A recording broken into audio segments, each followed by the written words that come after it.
guess you can't share your live like while you're on it. You got to do it from another device. So I'm gonna have to do it from another device, I guess, because that's kind of weird. And I'm not able to end that live. So I'm gonna have to. I don't know what I'm gonna have to do. I'm gonna have to probably, I don't know, turn it off. Let me see. Probably, I don't know. Let's see. I'm gonna have to close that other one off because as soon as I try to share it, um,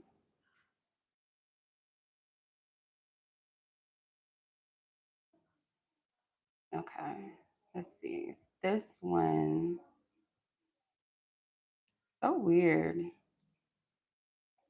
Come on, YouTube. We supposed to be working together. Okay, you gotta work with your people. Okay, so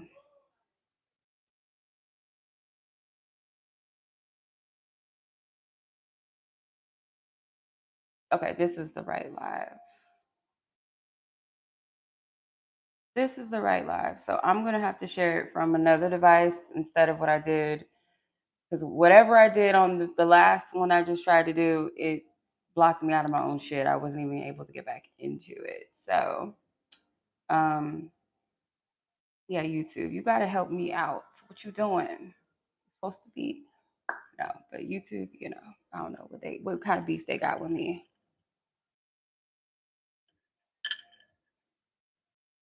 So yeah, I'm gonna leave it open. We're gonna leave the topic, definitely leave it open, and then we'll go from there. I'll title the live as such because right now I don't know what that.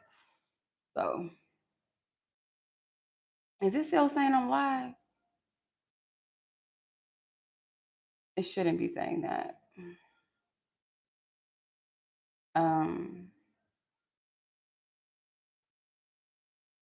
I guess it's still saying that. I don't know.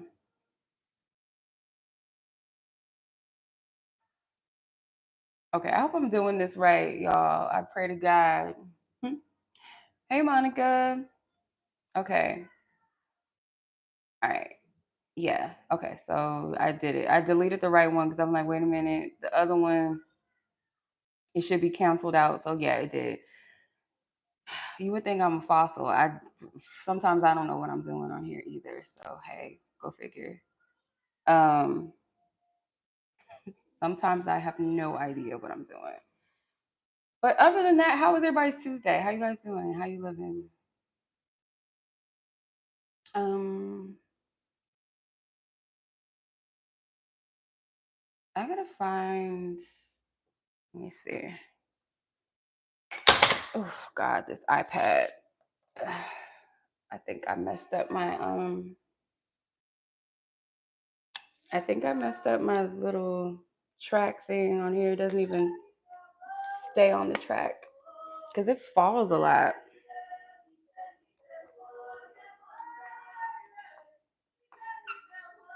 Yeah, it's like it don't even want to stay up anymore. So anyway, I'm gonna go pull in a second. I want the live to fill up a little bit, and then we can start pulling. Um, yeah, I'm gonna just let it fill up. I'm gonna sip my margarita. I made this hibiscus margarita. I love hibiscus. It's so good, so refreshing. It's good for you. I don't know about the tequila part of it. There is something missing, and I think it's because I forgot to put a lemon flavor in there or the lime flavor. Welcome back, Kyla. I messed up on the other live, so it didn't quite. Yeah, because I tried to share it while I was like on. Instead of doing it from another device, when I tried to share it from here, it kicked me out of my own shit. So, but nonetheless, if you guys could share this video, that would be greatly appreciated. Anybody that's into tarot, who needs some guidance, looking for some new readers, shout me out, okay? I would greatly appreciate that. Like the video, okay? Um, sometimes I be on here not just to pull. Like sometimes other messages come through outside of the cards. So um, yeah, if you guys want to tap into other things outside of just the cards. I would love to do more how-to videos, especially like spiritual hygiene and spiritual like altar setups, ancestral stuff. Like I'm down with it. You know, I'm glad to share my wisdom, things I've learned along my journey, things that I've been taught, learned from other people. I would love to share that. Briefly, I have shared some things on Ghetto Fairy Friday. I try to incorporate, you know, spiritual work and stuff like that. Ooh, Jesus.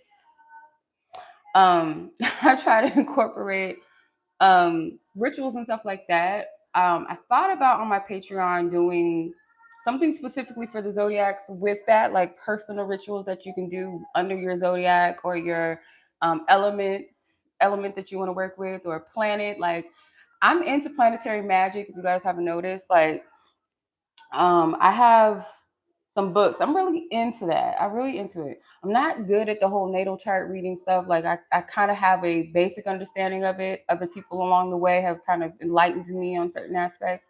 But I really enjoy planetary magic. Like that I love it. I don't know.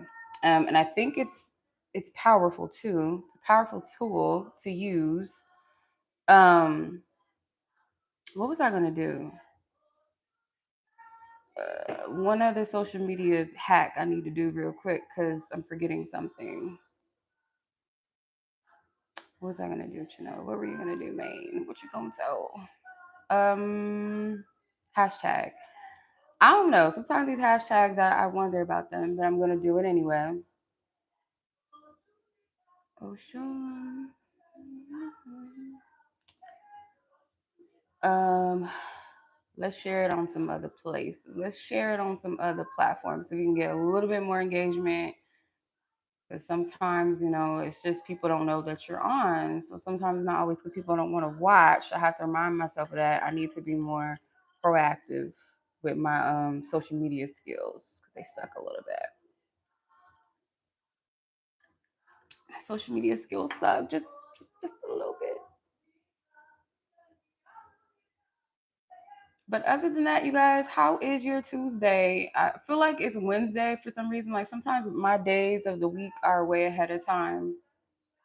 Um, like I'd be somewhere else, like timeline wise. I think I don't know. Like I noticed too, like while I was at work, when you'd have to document things with the date and shit like that, my ass would be putting 2000. I would put no, not 2000. I would put July before it was like it wasn't even May yet, and I'm already putting 7. So I don't know where I'm at. Why July? But that was weird. Um,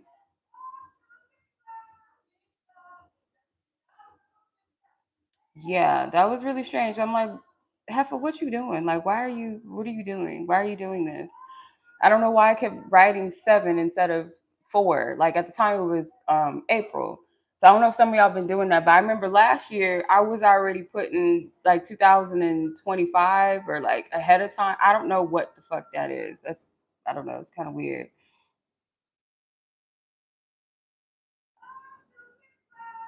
Um,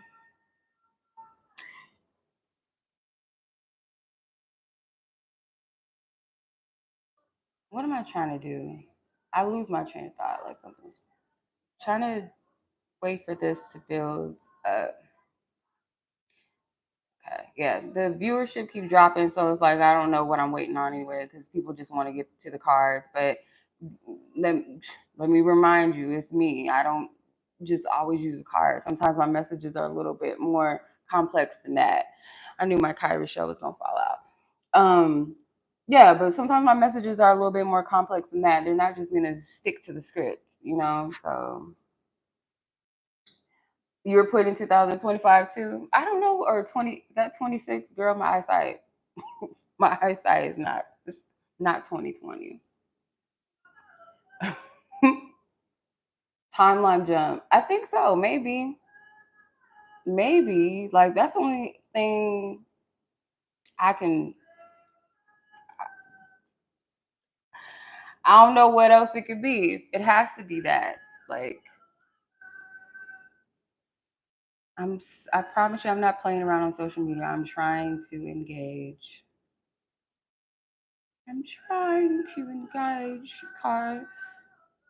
Not 100, like, not the 100 emoji. That's not what I'm trying to do. Thank you for your efforts.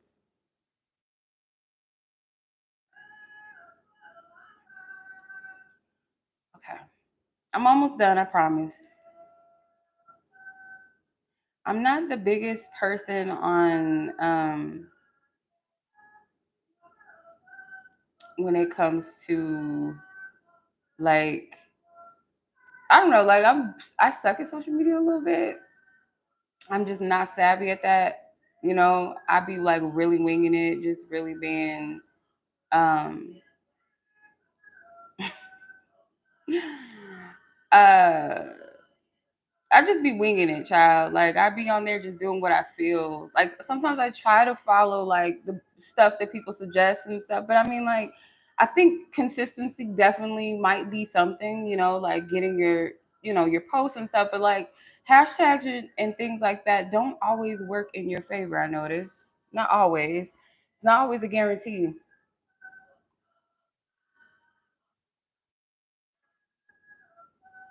Sometimes like hashtags like they don't work. I don't know if anybody else has experienced that, but sometimes them hashtags don't mean nothing.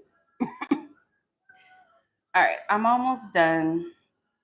Let's see.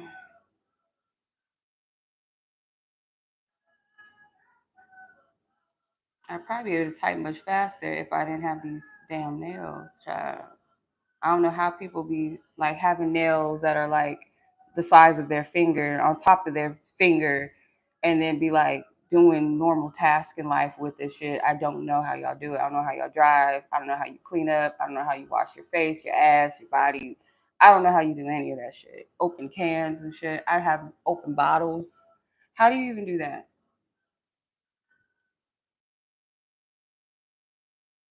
I have no idea how y'all do it. Cardi B, how do you do it, sis? Like them fucking long ass Tales from the Hood nails. All right, let's go ahead and get it. I love me some long nails, but not that long. I don't know what the hell that is. What do you even call that? That's like that 90s like SWV special. I don't know if y'all remember how Coco from SWV used to have them long ass nails. Like, I don't know how y'all do it. I met this lady like years ago at this after hour spot, and it was in the hood, mind you. So I think it's just like a style or something back in the day. But like this older woman, like her nail, they were her own natural nails, and they was like curved, going like this. I'm like, because I guess the way that they grew out, she was cooking and shit, like fucking frying chicken and shit with it. I was like, I don't understand serving plates, the fucking. You don't even need like the little utensils to pick shit up. She had her nails, like all she could do was just, you know. I didn't understand.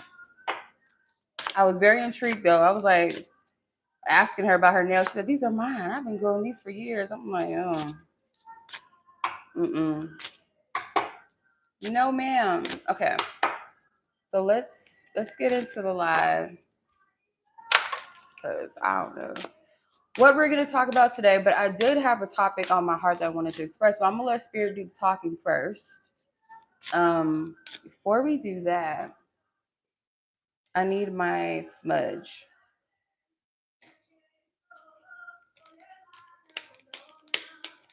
I should have brought my treasure trove. I don't know why I'm using this shit. But sometimes you got to let it cook. Let her cook. Glorilla, let her cook. Okay.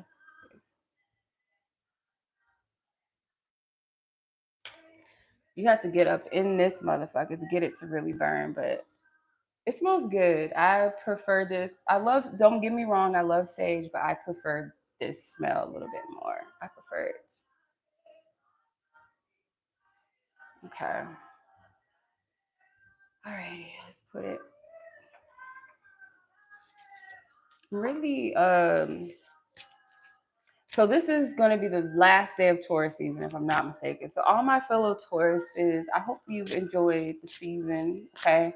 For anybody that is a Gemini, happy birthday. Okay. I love me some Gemini people. They can be annoying, okay, but I do love me some Gemini people. I have a lot of Gemini family members, my dad included. He is one of my favorite people, but he is annoying sometimes. My baby sister is a Gemini. I have a lot of Gemini people. Let's see. So happy birthday to y'all. Okay. Happy belated birthdays to the Tauruses. All right, what's the message, Spirit? We've been doing enough yapping. I'm just trying to get prepared. I'm trying to. Okay.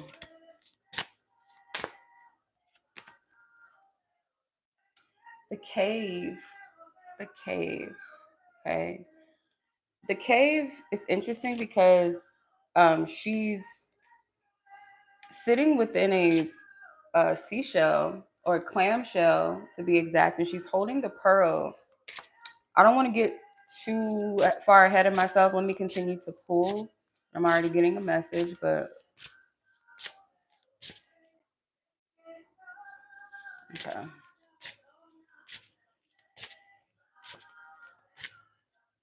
Yeah, it's time to like relax, I feel.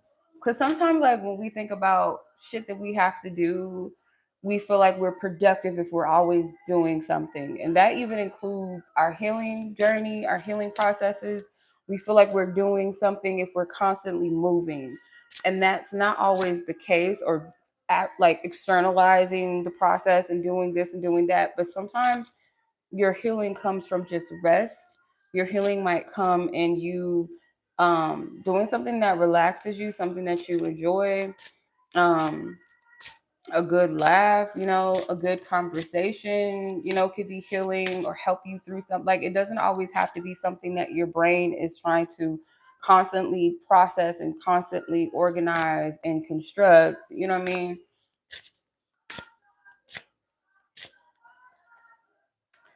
Okay, the moon slash la luna. So the moon. So the moon is nurturing this woman in this card.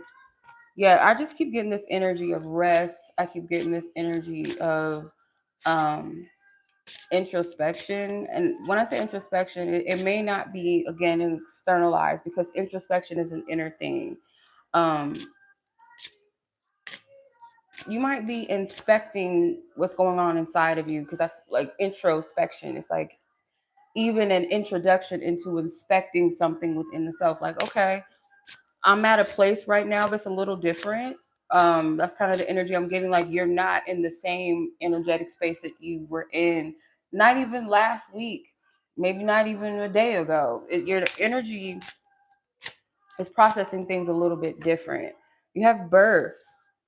We keep talking about birthing a lot. I am using a pregnancy deck, but the birth aspect of this, I feel like, is what's happening. Like, I'm going to talk about the pregnancy thing again, but I'm using it as a metaphor, not exactly like verbatim, like you're literally pregnant.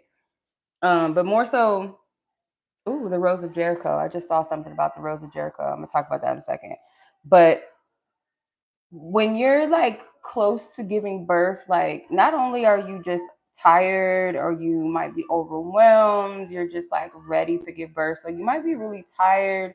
You might be waking up in the middle of the night. You're not getting a full rest. Like, something keeps waking you up, or you're just like maybe unsettled a little bit, like you can't get comfortable in the night. You may be having weird dreams, or you feel like you're dreaming so much that it almost feels like it's not a relaxed state to be in, like you're not able to just have a complete rest. There's some sort of energy. I'm hearing alarm clock, but I don't feel like it's literally an alarm clock, but there's something spiritual that's happening that's waking you up, especially if you keep waking up at a particular time. I know a lot of people have a phenomenon where they wake up at 3 o'clock in the morning, sometimes 2 o'clock in the morning, those type of hours of the night or the morning, the early mornings. Um, if you keep waking up at that time, that there's a cycle that's happening, but it's like a energetic, like, I heard the word reset though too. You're close to like birthing something new out that maybe you're anxious like the subconscious self knows like what's happening, but the physical self is not fully caught up, you know. Um, no, no questions. Just I should have put like what it was. We're just reading, just vibing. No particular topic yet. Yeah, no personal reads or questions. We're just vibing.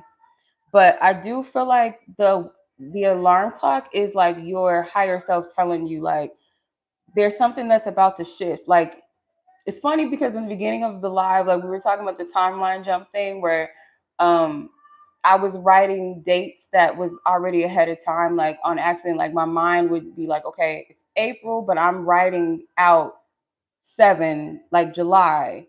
So maybe there's something with July, but it's like this timeline energy. Hey, Ashley. Yeah, it's like something um like your higher self is already ahead of you with timing. And then your conscious self is not fully registering what's going on. Does that make sense? Like, why am I waking up? That is a good time to connect with spirit. That is a good time to just like sit and meditate because it's like a quiet time of the night, of the morning, of the day. Usually there's not a lot of people, not a lot of noise going on. Um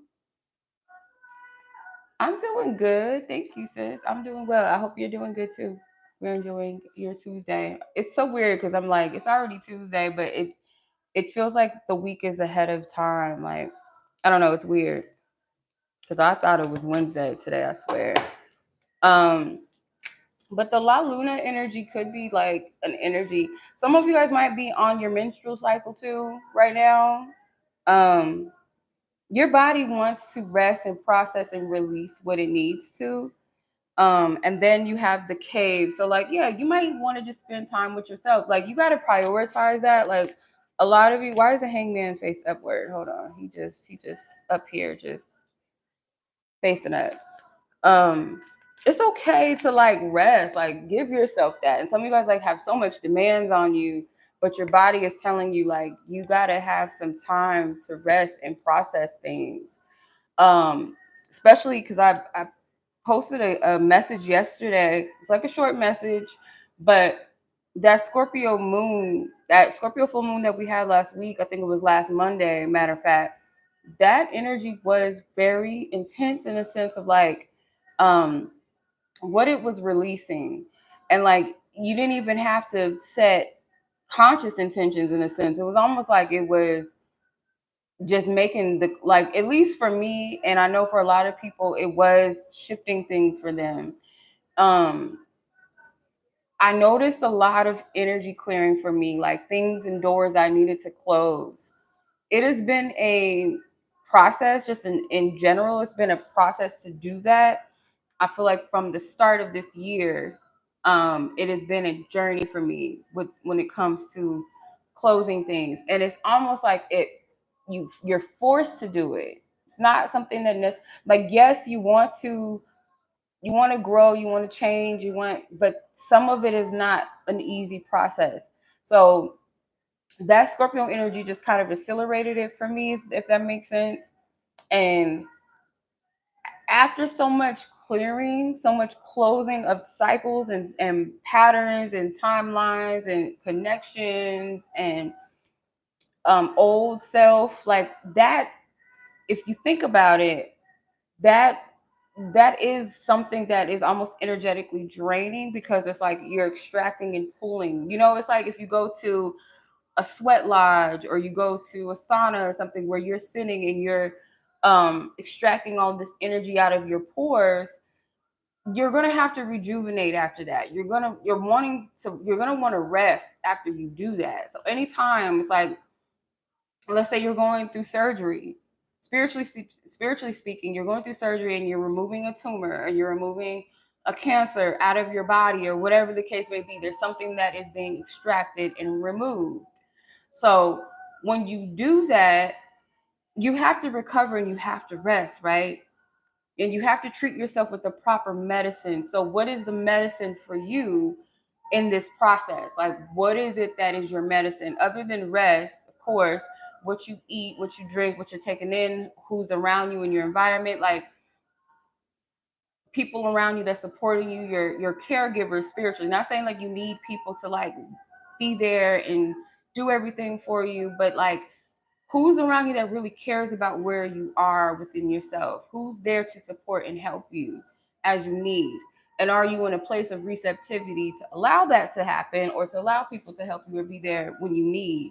Because like I said, energetically, I feel like a lot of people collectively extracted a lot of energy, closed out a lot of cycles, timeline, whatever, and it could be related to a particular aspect in your life, particular connection, situations, whatever. Whether you set the intention or not, these could be intentions that you set prior to the full moon. Like, I'm ready for a change. I'm ready for this. I'm ready for that. When you ask for certain things to come into your life, or you ask for certain blessings and things like that, guarantee there's going to be a need to make space and make room and prepare yourself, prepare your environment, your life, your mind, your spirit for that, maybe even your body. So certain things, certain people, certain situations, certain ideas, ideologies, whatever, beliefs, ways of being, you cannot take that with you. It doesn't serve where you're headed, where you're going. It does not serve what you're asking to be placed in your life. And I feel like this is like a completion of a cycle. Like it is a completion of a major cycle for you, and there's wisdom in it. I always say like there's something you can take in every circumstance, situation, if you really look at it for what it is. You know what I mean? And unfortunately, like parting ways with what is not for you was not something that everybody is comfortable with, because if it shatters a belief, if it shatters, or it's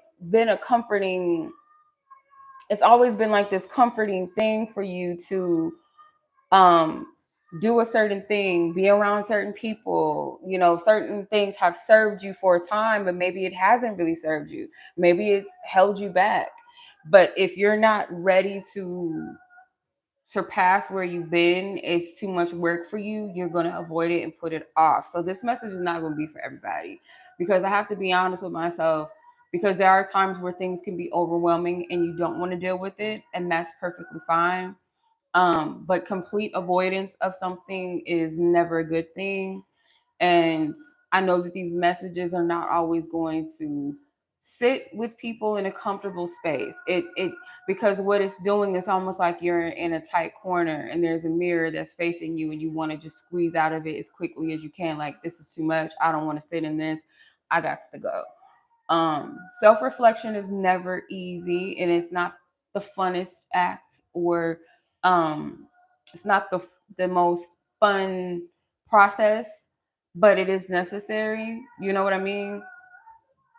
People will face themselves when they're ready, or certain aspects of themselves when they're ready. And that's one thing that you have to give yourself grace for, give other people grace for. That's something that I'm, having to really, because of the passion that I have, like to help people, it is frustrating. And I think people misinterpret my passion for being judgmental, or being too harsh, or being a Debbie Downer. But I'm gonna just keep it real. Like, in the tarot community, it's not too many messengers that person that I've come across where I can say that they really get down to the root of things. It's really just keep it surface, keep people kind of in a mush mindset of just being comfortable in things, keeping the topic safe. Don't go too deep into things. If we talk about shadow work, it's very commercialized type topics. It's very, very, I don't know, comfort level, to where it doesn't rock the boat too much, and it doesn't make people look at you in a certain way or say, oh, this channel's too much. It's enough to keep people engaged and addicted to the messages, to where they're not really getting anything out of it and they're not doing anything with it. It's just confirming like, oh yeah, this person, you have a black Cadillac, and the person, oh my God, you're so accurate. And yeah, you could be accurate, but what else? Like what else comes with that? You know what I mean? Like, oh, this person wants to be with you and blah, blah, blah. But what else? Is there anything that I need to know that is, do I need to consider something? Is, or is it just leave it at that? And maybe that's all people need. Sometimes people just need clarity and confirmation. But I feel like as messengers, we take these cards and some people just take it as entertainment. And tarot is not for entertainment. I know we have to say that legally and stuff like that, because people take things a little to the extreme, that comes with spirituality. Not everybody is mentally prepared or ready or balanced enough to handle certain things on a spiritual level. And um, yes, we have a responsibility, but so does the person that is receiving the message. So if you're just coming on to, spectate and watch and look for entertainment only, I'm not the channel for you. And I feel like that's the addiction to tarot. Like, oh my God, this person's going to post about, this is what their channel's about. How did this person feel about me today? And you're just watching that and you're consuming it. But where the fuck is it going with it? I'm all for giving people clarity, but like, and you got to do what you do with what you get. Like, whatever the message is, like, you take it and you apply it. Okay, what's my advice? What do I need to know? What do I need to see? And sometimes you got to read between the lines. But if it's just like a constant looping cycle, I don't want to participate in that. And if I ever contributed to participating in someone being in a cycle or a loop, that was never my intentions. And I do apologize for that as well, if that was, ever a thing. But another thing as well, when we consume these videos, we have to have discernment, and we also not only have to take accountability and responsibility. I'm not going to feed you a message and a means for you to be like, okay, I'll just wait for something to happen. It's easy to project on the reader and say, well, you told me this, but free will, you have free will. There's other people involved, they have free will. There's certain things that maybe you're not meant to know, you're not meant to see, and that's okay. Even if you ask, spirit will tell you what you need to know, and that's the respective spirituality. Spirituality is not an 8-ball. You're not just going to shake it up and hope that it's going to give you what you want. It's going to give you what you need. If you're truly consulting spirit, truly seeking divine wisdom or guidance, clarity, you have to be open to in the way that spirit feels it's best for you. And if you're trusting someone coming on and tapping in and letting someone tap into your energy, you have to make that conscious decision whether you are going to trust that person or not. People have to have a little bit more responsibility when it comes to spiritual things, when they tap into shit, not just get readings, but pay for things and things like that. So I'm sorry if I'm not the entertaining tarot reader that you like or whatever, or sits you in this comfortable space. I cannot be that for you. I'm not that. So, my intentions is to assist and help in any way that I can. And as I'm growing and learning on my own journey as well, to contribute into that. So my messages may evolve, they may shift, they may grow or change in a new direction. You know what I mean? Like, the basis of everything I do is always going to circle back to self-love and self-healing, to receive healthy love and relationships and connections in your life. But the first one is always going to be with you first. So everything else, is essential to how you view yourself, how you care about yourself. And to externalize your experience on some man or some woman and love, and when is it going to happen, and what do people think about me, what's the gossip, what's the tea on me, like that shit is like played out to me. Not saying like when the gossip and the tea stuff is played out to me. Love will never be played out because I do believe in it, but I've matured past a certain state where it's all about the union and the love, and even helping the person so much. Like, sometimes we can block people's journeys. We can block people's progression by coddling them too much or trying to save them and make excuses for them. And, the divine union, the divine union topics and the twin flame topics and stuff doesn't help always. Like there's the good and the bad with those things, but it always gears towards the divine feminine stepping up and being the one to, you know, no. From my knowledge and wisdom, divine feminine energy is very laxed. It's very receptive. It steps up when it needs to, but to be and yes, as feminine, divine feminine energy, it is nurturing aspects to that. Yes. But what about divine masculine energy that stands in their own sovereignty? Why is it, always got to be, oh, I'm gonna be everything to everybody else? And as my sis says, you don't want to be everything to everybody and nothing for yourself. What do you have left for you to give? Women get so, I would say, sensitive people, empathic people, nurturing people, loving people. Women especially get criticized all the time for not being enough for everybody else, and we have to be so selfish and we got to be about everybody and this and that, like, so that subconscious guilt of I can't make space for myself. And there's the opposite of that, where some people, they internalize that guilt and that shame, and they want to take their power back so badly that it becomes a toxic feminine energy. It becomes hyper masculine energy with the feminine, and it comes from a place of survival and protection. It comes from a place of I need to take my power back by any means necessary. Yeah. Yeah, we cannot coddle people. Right. We have to put ourselves first. Like, you have to put your health first. Even when you have kids, people say I had to put my children first. Yes, essentially they are on the top of your priority list when you have children, but you have to put yourself first to even be anything to your children. You know what I mean? To get out of bed is an act of self-love. Yeah, you might think about I gotta get up for my kids. But if you didn't care about yourself, you would say, I could just take myself out of here and somebody else can take care of my kids. But to say, you know what, I gotta do this, is you still giving yourself that yes to show up for your life and show up for others as an extension of that. Right. You can't pour from an empty cup. Right. Exactly. You cannot.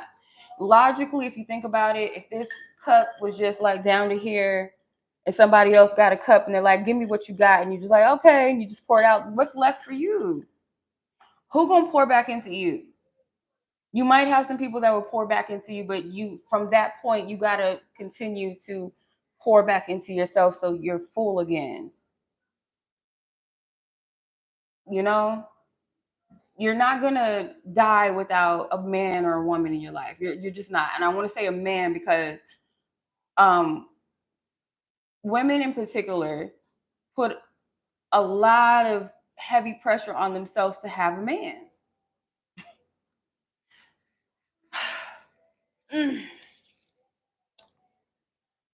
But that's a whole nother topic. I'm not going. We're not going to cut up too much. It's okay. So we have the Rose of Jericho card that was at the bottom of the deck. I saw a post that was just talking about the Rose of Jericho and how it's a blessing, a plant that you can put in your home. It's so dope because it can stay dry, but once you put it in water, it expands. And then when you take it out of the water, it'll go back into that dry state again. So it's a very interesting plant, but it is, you can place it in your home, preferably in front of your door or maybe in front of a window or something. But it's meant to bring in blessings into your life and into your space, into your home, into your environment. I saw something where they suggested you could put coins in there, like, as like little blessings. I did a Ghetto Fairy Friday, maybe 2 or 3 Ghetto Fairy Fridays ago, where I talked about the money bowl, which works, by the way, but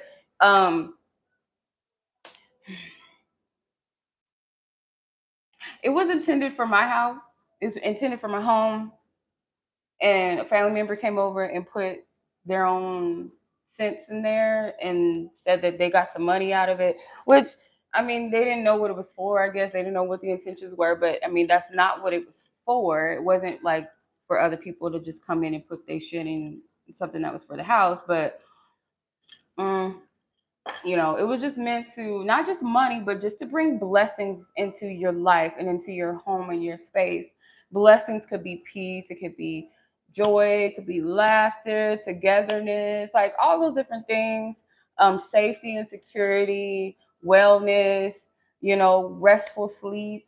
Um, Whatever, you know what I mean? It doesn't have to be, oh, just money, money, money, or it could be to maintain money, to make sure that you always have what you need, you have enough food to eat, you have running water, bills paid on time, things like that. So whatever your intentions are, you could do something like that. Okay. Speaking of medicine, I'm gonna pull. I gotta remind myself though, like during this process of where you're at, what is your energy needing? Like, what is your energetic medicine that you need personally for yourself at this time? But I'm gonna pull some tarot first. I didn't even pull the tarot. We just been on here. We just been vibing.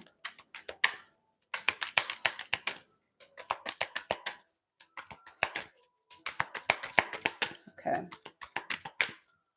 All right. Oh, okay. Justice.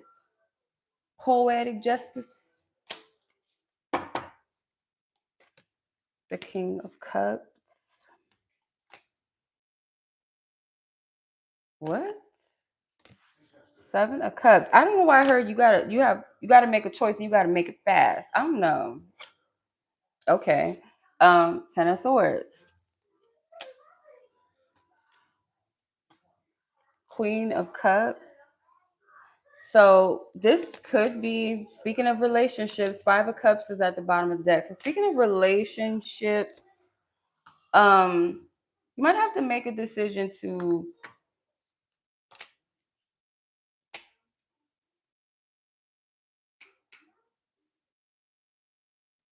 the decisions I want to okay, because I feel like this could be, speaking of the divine unions and shit, I feel like this could be for people that want that so badly.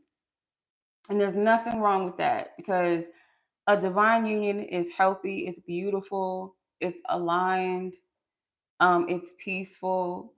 It is not what most people like have subjugated themselves to, as far as like toxic relationship patterns and dynamics, and with toxic men or women. Um, it is nothing of the sort of that. And I feel like you want that, you desire it so badly, but you're going to have to make a choice. And I heard you got to make it fast. So I don't know what the urgency is on this, but it's like if you want something, whatever you're doing is in opposition of whatever it is that you're wanting. So the Seven of Cups is like you could be under some sort of illusion in regards to a particular connection or the type of connection that you want. You may not be seeing something for what it is. Like you're caught up in what is lost, of what has been removed, because something may have been removed. There has been a finalization of a spiritual contract, I feel like, whether you encourage or you actively participate in closing that cycle out, or closing that contract, or distancing yourself from that connection, saying, I no longer participate with it, I'm done. Your Honor, I object. So if you went to the spiritual court, if you will, you stepped into a spiritual court and you said, I want to have the partner of my dreams. I want to be happy. This is what I desire my relationship to be. This is what my heart wants. And the spiritual court judge says, granted under these conditions. So like there's certain things that need to be done, right? And part of that could be spirit saying, okay, well, you have some other contracts here, or you have some other cases here, maybe with other people that are not that for you. And it's up to you what you do with that. Are you fully, like, are you done? Are you completely, like, are you done with that? And I feel like sometimes we misunderstand when we're really done with something, because we feel like, oh, if I still care about the person, I must not be done, or I must not be healed enough. But naturally, like if anybody meant anything to you at any point, of course, there's always going to be a little soft spot for them. That's natural, right? Especially if you intertwine with somebody on an energetic level, emotionally, spiritually, physically, in that way. Um, there's going to be an imprint that's left on you, I feel like. um just because you care about their well-being, or you think about it from time to time, it's like, oh, why am I doing this? I must not be healed. No, it doesn't mean that. You're human. Does that mean you're just going to stop being human one day, where you might feel, oh, I remember that time with me and so and so? Does that mean that you want to be with them? No, it doesn't have to mean that. It could just be that you're reminiscing about something that was a good time in your life. So that doesn't mean you're not healed, or you're not over them. But there is a connection or energy that I feel needs to be cleansed out. And it's more so disappointment than it is about a person specifically. I feel like it's more so of maybe like past connections that just didn't work out. And instead of focusing on like what's there, what could be on the other side of all the bullshit that you've been through, even if it's no prospects, because sometimes it's like, I gotta have somebody, I gotta have a crush or something to, put my energy towards and put my focus upon, so I could feel good, or I could feel hopeful again, or I gotta go on dates to feel hopeful and love. But it's like, no, there might be seasons where none of that is going on. There's no, romantic interest. There's no crushes, or, cause shoot, like, it takes a lot. At least I'll speak for myself personally. It takes a lot to like somebody nowadays, like, because like what I desire and what I look for is beyond just physical things and like common traits. Like, oh well, they're spiritual too. It's like, okay, but like their type of spiritual may not resonate with your type of spiritual, or be compatible, or be helpful to you, or, oh yeah, just because they like this particular artist and music, like we got to surpass the common surface level things. um so it takes a lot. Like, the things I look for is spiritual alignment. The things I look for is like how a person treats themselves, how they treat other people, and not just like, are they nice, are they kind, but how they interact with relationships around them. One of the things that really I can respect about a man, and I know that this is like a real dude, when they can treat all women with respect, even if it's a prostitute on the street, even if it's a woman that is not their type or their preference, or they don't find attractive, and they can still be kind to that person. Um, that's a real man to me. They don't want nothing. It's not a type of man like, oh, I'm only going to be kind to you, and oh, all my exes and all these women are like this, and women that are, triangulating you and comparing, you're not like the other ones. Like, that type of stuff is like corny to me, and it's very manipulative. And if you don't have self-esteem, you'll be like, oh, I'm special. The pick me energy that um feeds off of that validation. But as far as like, because I'm Ghetto Fairy Friday, we gonna get into the next topic. You'll know what the next topic is tomorrow, because I'm gonna post what this Ghetto Fairy Friday is going to be about.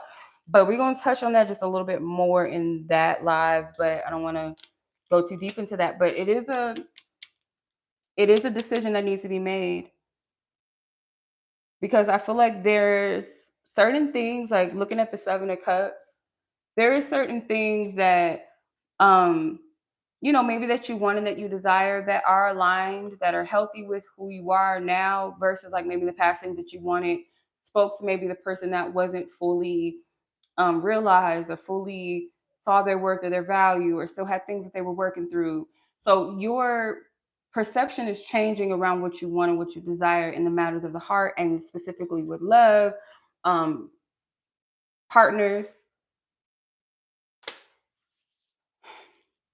Yeah. Yeah, because the fact that you got the Queen and the King of Cups, these are energies of givers. These are two people that are receptive. These are two people that are heart centered individuals. The thing about the King of Cups, though, can y'all hear me?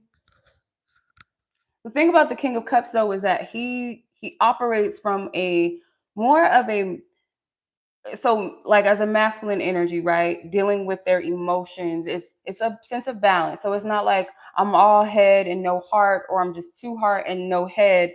There's a balance between logic, rationality, and the emotions and maybe even the spiritual like inner knowing or the intuitive knowing, right? So this is a person that is balanced within themselves. This is the energy of two people that are loving from a healthy place. The Queen of Cups, when she's in her healthiest state, it's like, I know I have a lot to give. I know my love and I know my heart is pure. I know that my love is healing. I know that I have space to love so many people. And what I mean by love so many people, not like be in love with multiple men or women, but like I can, have love for community, love for humanity, love for, the children, love for the men and the women, the elders, the people that are sick, hungry around the world, the people that are struggling, people that struggle with addiction, people that don't love themselves or know their worth yet. You have a heart that holds space for everyone, but it's a energy of that, having that heart that can hold space without overextending and overgiving beyond the capacity or what is healthy and safe for you. Because as a, whether you want to label titles, whatever, but a person that is sensitive to the spirit, a person that is very spiritual, that has a purpose and gift in certain ways that you cannot afford to not just date anybody and everybody, but be friends with certain people and everybody, work in certain places and environments, put up with certain shit. Like there's certain things that you have to have a fine line between, that you have to hold yourself as sacred, not sacred in the sense of a holier than thou, I'm better than everyone, but I have to protect my energy. Like if you can respect that, you know what I mean? Like it, because the Queen of Cups can be needy in her shadow self. She can be emotionally manipulative, like a pick me, like love me, love me. I'll do this as long as you love me, as long as you choose me, as long as you pick me, or as long as I look good in the eyes of this person, that person. I don't want to rock the boat. You care about what other people think over your wellness. The people pleaser energy. Trust and believe, child. I know what that is. I know what that is. And it's trained in you. Again, it's embedded mainly in women, or I should say sensitive energies. People that are very sensitive get very they're manipulated by people that are takers, to be like, you're selfish if you don't give. If you stop giving to me, you're selfish. And again, if you're a woman, you constantly have to be everything for everybody. And when you do a little bit of something for yourself, you selfish. And that is not true. That's a program that I feel like women just free your motherfucking selves of. Okay? Or people that have hearts. You're not weak for having a heart. You are not weak for being kind. You're not weak for wanting to love people, wanting to help, wanting to be there, wanting to do. But what is the weakness, and you got to find it, is the discernment.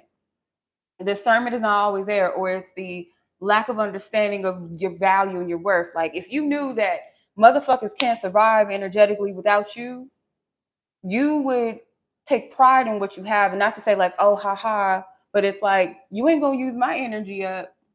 You ain't about to use my energy up. And if you're dealing with some really cold-blooded motherfuckers that will like exploit that against you in ways to gaslight you and make you feel powerless, make you feel like you're lesser than, that was the topic that I wanted to talk about. I almost forgot. Where's my notes? I was sorry. This isn't like perfectly like mapped out here, but where's my goddamn notes? Because we're going to talk about this motherfucker real quick. No more shrinking. No more shrinking. Okay? So I saved this message. So this message was for those of you that have been shrinking in your relationships with others. No matter what that relationship is, it could be romantic, family, so-called friendships, work, whatever the fuck. Okay? No more shrinking. And respectfully, like, it was like a ripple effect with this for me. But I'm not shrinking even for people on YouTube. Because YouTube is like a public space. You don't got to be here. You don't have to follow me. Okay? You don't have to like my shit. You don't have to watch my shit, child. You can unsubscribe. And that's the beauty of it. The free will of it is you're free to go whenever you want. You're not obligated to stay in anything that you don't resonate with or that you don't want. But I find, in the past, I would shrink myself because I feel like I was doing too much. Even though or I would be in my flow, in my mode, and I would just be like saying what needed to be said, and then later I'd be like, oh my God, was that too harsh? Was I being mean? Thinking too much into it. And it's like, it's good to have self-awareness. That's one thing that I do take pride in and appreciate about myself, is that I do sit with myself and be like, Chenoa, was you in the wrong? Like, Chenoa, check yourself. But a lot of the times I was shrinking out of fear of being judged, fear of being unliked. And these are things that I noticed in other relationships in my life, that I would mince myself and shrink myself so that I wouldn't make other people uncomfortable with me being myself. And that's a horrible thing. That is torture to yourself. That's torture to your creative energy. And divine feminine energy is creativity. So when you tap into your divine feminine energy as a woman, as a man, whatever, that is you connecting with divine spirit, connecting with mother goddess energy. You are in flow, you are in tune with creation when you're in that energy of just being your authentic self, and you get blessed for that. And it's a blessing, and it doesn't seem that way. It feels so, in this upside down world and reality, we take the positive thing and look at it as a negative, and take the negative things and look at it as positives. So when people that don't resonate with you, don't vibe with you, don't like you, or not for you, exit themselves, you'll look at it, oh, is something wrong with me? Instead of going, that's a blessing. You removed yourself so that what is can take its place and come in and see, you know? Um, this is not, the time for you to be softening your voice. And what I mean by that, not like physically softening your voice, but energetically, like trying to quiet yourself. This is not the time for that, because your breakthrough depends on you no longer shrinking yourself. You don't have no more excuses for that, because there's a time and season, yes, where you have to be hidden, where you have to heal certain parts of yourself, where you have to see and realize and understand yourself at a certain level, and do the cleaning work energetically, make space, make room. But there's a time where it's like, okay, no more excuses, no more hiding. I'm not hiding you, you're hiding yourself, right? You got to tell yourself that it's not always going to be perfect and picture perfect and pretty. And that's what I love, like, about one of my favorite creatrix. I don't know her personally, but I know her like just based off of her creativity and what she expresses and how she expresses herself. Erica Badu, she's a creatrix in her own, like, just outside of her, there's no cap, there's no limit to the creativity, how she shows up. And it's not this perfect polished energy. Um, it's not this hyper feminine marketed type of expression of self and beauty and femininity. It's wild in the sense of it's its own, it's free. And I feel like however you express yourself as a person, not just as a woman, but as a woman, as a man, a human being, a spiritual being, let it be your own, because you're if you live a life based off of what Cosmo magazine says and GQ magazine says and what these podcast ninjas and bitches is talking about, excuse my language, oh, this is how you do this and this is how you're going to be successful being your motherfucking self. And not everybody, the truth is, not everybody's going to like it at first. Not everybody's going to like it. Not everybody's going to understand it, especially if it's something outside of the motherfucking box of what you're used to. If you're used to a certain type of community, or you only go to the same coffee shop, you go to the same restaurants, you're not expanding your living. It's not to say it's bad to say, oh, okay, this is my favorite restaurant, or this is my favorite artist. But does that mean you don't listen to nobody else? Does that mean you don't venture off and go anywhere else? It's like, be okay with stepping out. And sometimes you find layers of yourself when you do that. Same thing with dating. Like, if you only say, oh, I'm only going to date this type, I'm only going to date that, you're never going to experience anything. And your person that's meant for you may not be someone that's not your type, but they may be someone that is your type too. But you got to allow yourself to explore and connect energetically with people that you're called to, and don't cap the experiences of life that is called to, because people limit themselves.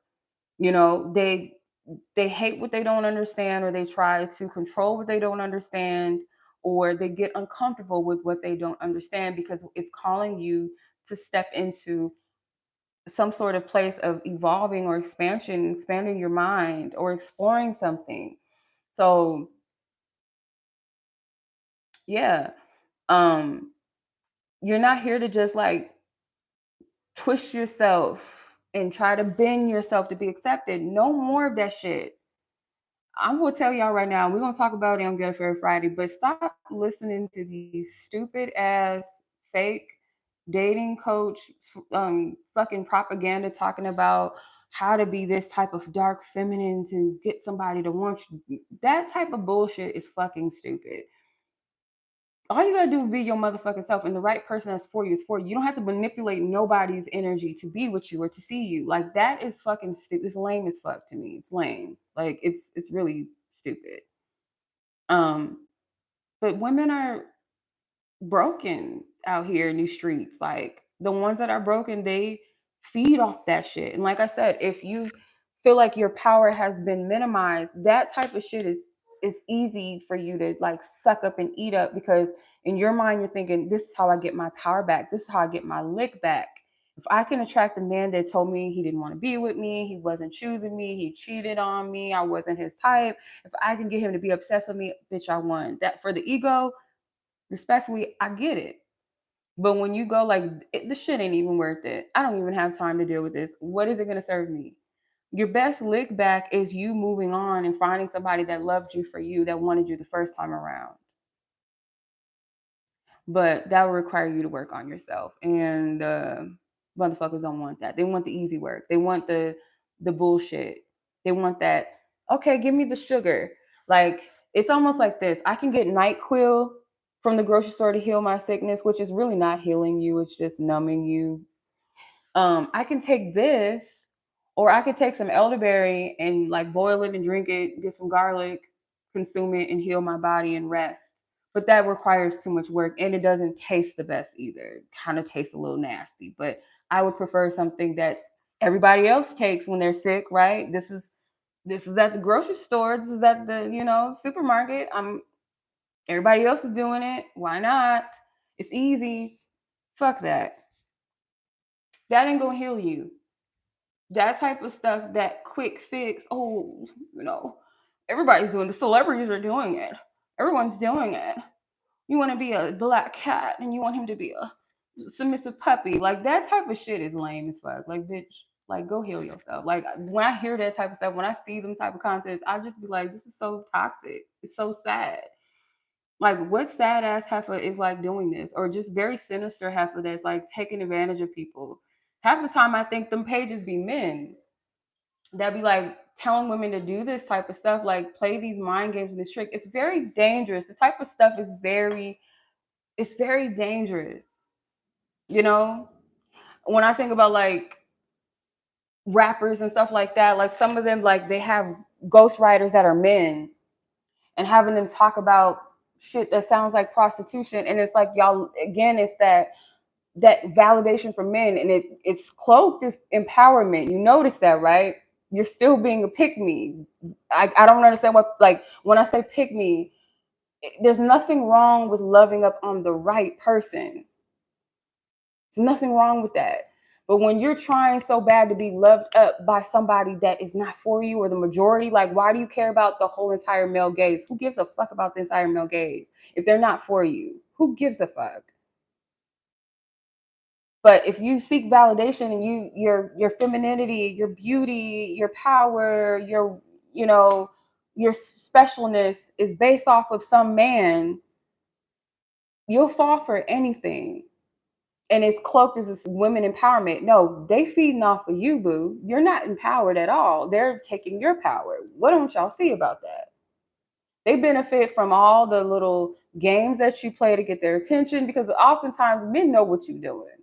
Make no mistake, just like they know when they're like, they know what they're doing when they play games with you, when they don't call you, when they don't text you back, when they look at your stories, when they say little certain things, they text you and they wait days later to text. They know what the fuck they're doing. It's not a mistake. It's all strategic. And so they know when you be posting selfies and showing your titties and showing your ass and all, like they know what you're doing. Like, oh, he didn't hit me up. Oh, let me do this. Let me post myself out with my girl. Like they know what you're doing. You're trying to get attention. You're trying to get under their skin. That's giving them power. You're feeding them power. You're not empowered. You're playing into the game, playing into the bullshit. Oh, I just want some dick. I know he ain't shit, but I just want some dick. And you think that that's empowering. No, he's still feeding off of you. Because honestly and truthfully, the dick ain't that good if the person ain't treating you right. Like to me, like there's been so many times that I can say, I'll look back and be like, you know what? I overhyped the shit so much because I put this glamour over this person. I projected this energy onto this person. And in my mind, it was all of that, but it really wasn't. And then I noticed like moving forward, having a little bit more consciousness about relationships and dating and like games and like my own woundedness. I'll look back and be like, ew, that was disgusting. Why did I even sleep with him?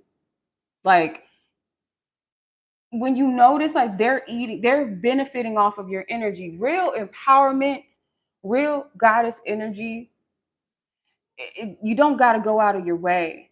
And if you think by playing games with people makes you empowered, they're still benefiting off of you. Like they're still benefiting off of your energy. That's what you don't get. And like I use this example all the time because I want people to like kind of understand it a little bit. Like y'all thinking that because women is like you pick who you want as your perfect person, right? So your heart is centered on one person and then you'll date somebody else, but you're still like, oh, I'm only dating you because I'm bored and I really want this guy over here. He's the best at touching my heart and did this and did that. You're just a placeholder. Men can do that too, but I feel like it's a little bit different where it's like, I'll take all the bitches I can get. I'll take all the hoes I could get, right? You over here trying to cook and clean for me. There might be another one that cooks and clean too. She might make some Jamaican food. You might be over here making some fucking, I don't know, Filipino food, and he living it good. It's not like, oh, I prefer the Chinese food over the Filipino food, or the bitches cooking Jamaican and soul food over here. I'm eating all that shit. Thank you, heifers.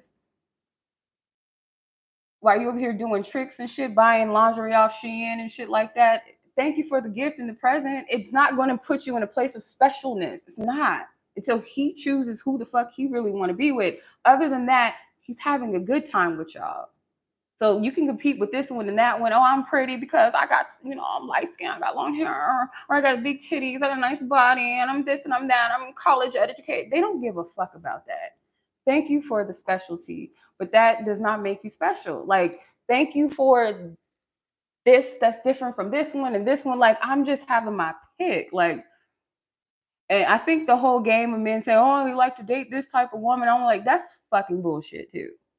That is bull to the shit. I like women that don't wear makeup.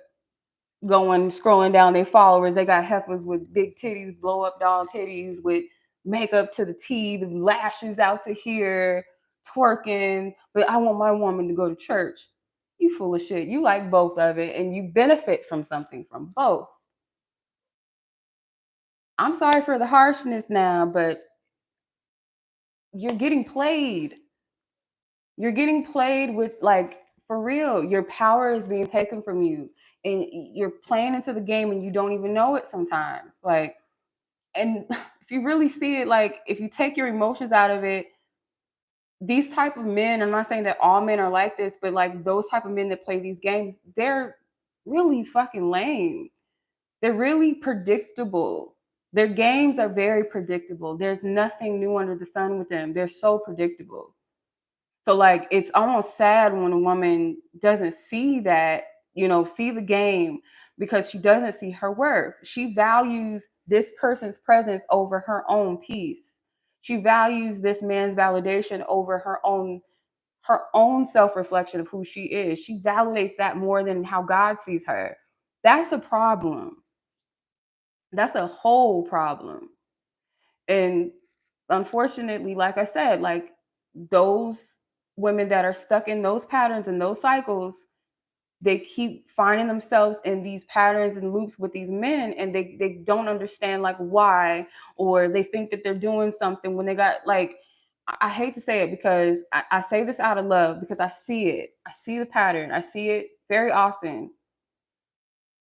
And this is no shade because I know that this is kind of a confident boost thing, an ego boost for some women to have all these men up under them and stuff like that. They're benefiting more from you than you are them. Even if they're giving you money, they're taking you on trips, you're prostituting your energy. Until you have a person that is a safe space for you doing this shit, it's not a flex. Like I would rather have a man that loves me to the fucking crevices of my crusty toes, okay, to the top of my naps, okay, all like through all of it, through the baddie days and days where I look crazy, to do certain things that you guys sell yourselves for just a little attention, or this man bought me this, he took me there, but you don't love him, he don't love you, you don't really want to be with him, you don't really like him, or you think that you love him, you think you really like him when you really don't, and he doesn't really value you. I would rather flex about a man that's doing shit for me that loves me and I love him versus somebody that I got to manipulate or play games with and stuff. That to me is also spiritual karmic energy. And I know that it's so against what y'all hear and like get your money and play these dudes and oh, I'm gonna, it sounds cute. Don't get me wrong. Like when you listen to like the Megan the Stallions and shit, it's like, yeah, bitch, go off. You a bad bitch. But take the entertainment lenses off. Take the Cardi B's of the world off the stage. And when they're just Megan, or when they're just, I don't even know how to pronounce Cardi B's real name. I'm not even gonna do it. But take that off. They want men. They want the male validation. They hop from ninja to ninja. That ain't shit, child. I don't care how much money the ninja got. I don't care how fine he is. I don't care how white his teeth is, how he blinging. He's still a piece of shit most of the time. But in this culture, it's different. Date as many dudes, fuck as many dudes as you want, go on these trips and all that, shake your ass and just into oblivion. I don't care. Have fun. Until you like respect your shit, really, really, really respect yourself for the energy that you possess and the power that you have. Why you want to shake your ass for a dude that don't respect you? Like, why not save that for a dude that deserves that type of energy? Why are you twerking for everybody? Most of these are scumbags. These are disgusting motherfuckers. They're sick. Why would you even want to like appeal to them? Their perverted eyes and energy. For what? I don't understand. Why do they need to see it? If it's a self-expression of energy, because a lot of times like when women get together in circles, they express that energy. It's free, it's sensual, it's healing. But when it's under the guise of, oh, I want this man to see this and I want that, like, who gives a fuck about them dusty ass men? Because they're gonna swipe and look at the next booty and titty jumping and hopping and rubbing themselves down with oil on OnlyFans. Like, who gives a fuck about what they think? They're disgusting. Like, they are disgusting. And I don't feel like all men are like this. I don't believe that. I've came across men that have said that that stuff does not appeal because they see the perverted energy that it is. Like certain stuff will turn you off. Like when you're in your right mind, you're like, this is actually really disgusting. Like the energy behind it. Because you can look at a woman that's twerking in, because I've seen women that have danced sensually, just like pole dancers. There's a art to it. It's very sensual. It's very it's like goddess energy versus that dirty stuff. But that's entertaining too. Like, don't get me wrong. Like to see a bitch twerking and doing the splits and shit, that is entertaining. But it's a different type of energy, I feel, that exudes from that. It's a different type of energy. Just like when you see some man walking around with his dick print out, he's giving off a certain type of energy that is kind of perverted, right? Like, why are you on here posting yourself with your dick print out? Like, what are you trying to, you know what I mean? So if you see it for what it is, like it's actually a turn off. Like Like, if you have common sense, not every man that's attractive is somebody that you should talk to, and not every woman that's attractive is someone you should talk to. But when you're desensitized to certain things, it's like you don't know the difference between what's sacred and what's just exploitive, what's dirty. So if your energy is outgrowing particular places and spaces, it's not a bad thing. It's not. Like, it's not a bad thing. And like, sometimes you might not always be like respected for your boundaries or your space, because again, like, if people are used to you being a certain way, or they're used to using you or taking advantage of you, gaslighting you, triangulating you with other people, and you free yourself of that, of course they're not going to be happy with that. Oh, and the shade, bitch, the shade that comes with that. When you're not that person that they knew you to be, and it's not that comfortable person that they're comfortable with a certain version of you, and you're not that person, you're not performing for them. You don't fit into a box where they feel like they have something over you, or they have a little bit more than you, or something like that. The shade comes out of people. The underhanded comments and the, you know what I mean? Like, instead of disrespecting the fact, like, because really what it is, it's coming from a place of fear, a fear of control, maybe even a fear or holding up a mirror to where they need to work on themselves. Having people project onto you in a sense of like, oh, you're so, like, this is the thing that I get all the time. And y'all probably do too. But oh, you're so sensitive, or you're so nice, or you're too nice and stuff. And it's just like, if y'all only knew. Like, don't get me wrong, like, I have my moments where I could be kind of foolish and give people the benefit of the doubt, but it's like, I'm kind, but I'm not nice. I do come from a people pleasing background, yes, but it's funny that people kind of take the sensitive or the empathic energy as being naive. It's very funny to me. Very funny. Or they just assume you don't know certain things. Or, oh, I just assume you're just this cookie cutter person and you don't know this, you don't know that, you just a square. It's funny to me. And even if you haven't gone through the same experiences as other people or the same levels of trauma, to kind of equate a person's softness or a person's sensitivity as a weakness shows what type of motherfucker people really are, or that type of person really is. You're a wolf. You find empowerment by being the predator. And sometimes you have to be a predator in a sense to survive. And what I mean by predator, meaning like um self-perseverance, but there's a fine line with that. I don't mean to say it to be like, oh, you got to be dirty and grimy with everyone, but you have to have a mindset that says it's either you or me. I'm never going to put myself in a position of self-sacrificing for people that would never do the same for me, is what I mean by that. Because they would never do it for you, right? There's certain people that you know that will ride for you and really support you, but when it comes down to what's for their highest good, they're going to choose themselves. They're not going to choose you. And that's the thing about people pleasing, is you have to remember to choose yourself. So, and then on top of that, people they're never going to feel sorry for you until it happens to them. They'll never be able to see it for themselves, or see it for you, or feel sorry for you, or have sympathy or empathy for you until it happens to them. Then they're upset. And sometimes, like, yeah, that happens. Shit has happened to me. Like, sometimes we don't think that certain things will affect you. Same thing with the dating. Oh, he's not like that with me. He might be like that with them. No, if they're a toxic motherfucker, they're gonna be a toxic motherfucker to you. It's just what it is. um yeah, this message just, I'm sorry,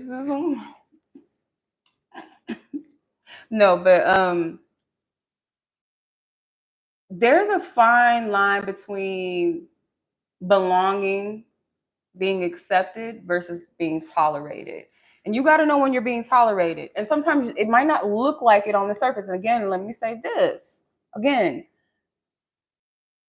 if you don't value just you don't move in just who you are, and you're performing to be someone else, to get along, or for other people to be okay with you, to be comfortable with you, to like you, to love you, to choose you, to want you. That is how you know you're being tolerated, because you're not your whole self. And what I mean by whole self is like, granted, there's always going to be something maybe that we pick ourselves apart for. We're only human. But if your whole thing is like, I can't be this, I'll compromise. I'll say, oh, I don't really want kids. Or you know what? I'll say that, and hopefully they'll change their mind. And hopefully I'll get pregnant and we'll have kids. And then they'll want to have a baby with me. This person doesn't want to get married, but maybe they'll see that I'm a good woman or a good man and they'll marry me. No. Maybe, but it'll be like this forceful energy.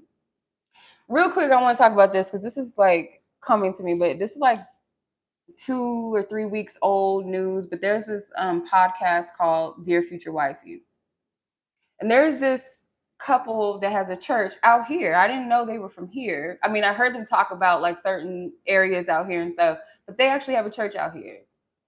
And the most disgusting story, like the church shit, the chokehold that church has on women when it comes to marriage and men worship.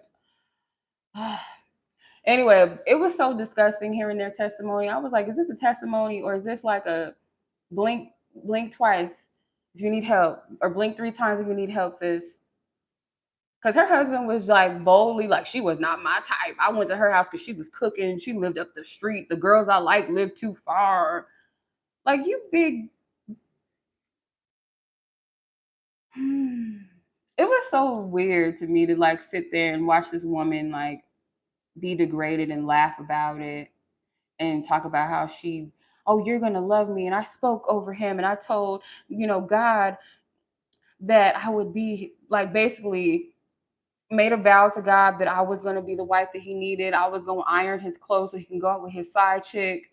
Like, bitch, iron his clothes, iron his motherfucking face. Like, what is wrong with you? Just really crazy. And then the part that really like tripped me out was when he was like, when he came home and all his stuff was destroyed, he was like, she better be glad that she wasn't there, because she would have been unalived basically if she was there when I came home to see that. They were just really toxic in their youth. Like, both of them were really toxic, but fast forward, it's like the same people. They haven't really changed much. Like, she still doesn't love herself. He's still low key like verbally abusing her. And as they say, I pray that love never finds me, because sis settled. And then she said something that was so funny that a lot of women echo is basically, at least I have a man. That's why you're single, because you don't settle. I had a, I almost slipped up and said who it was, but this person in my life, of all people, why would you say this? You should be like the elder of wisdom in this point. But to say, basically telling me I'm single because I won't settle either, and because you want men that are cutie pies. I'm like, you haven't met every man that I've been into. So that's funny.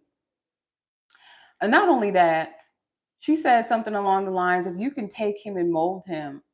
Who's molding a man? Like, at my big ass age, who the fuck is molding a man? He should already be molded. He should already be who he's supposed to be. Why I got to mold him? What is he, 3?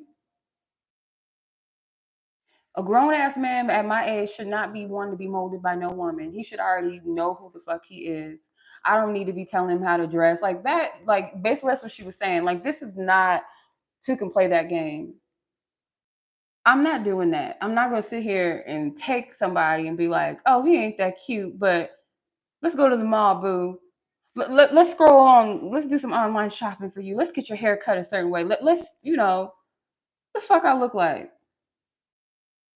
And I told her, like, that is not my story. I'm sorry. And I just kept rebuking it and rejecting it because I'm like, you're tripping. I just have to laugh at people. I'm like, I'd rather be single, and you're not flexing on me by saying, at least I have a man. Like, bitch, I don't want nothing that you got. Especially not that.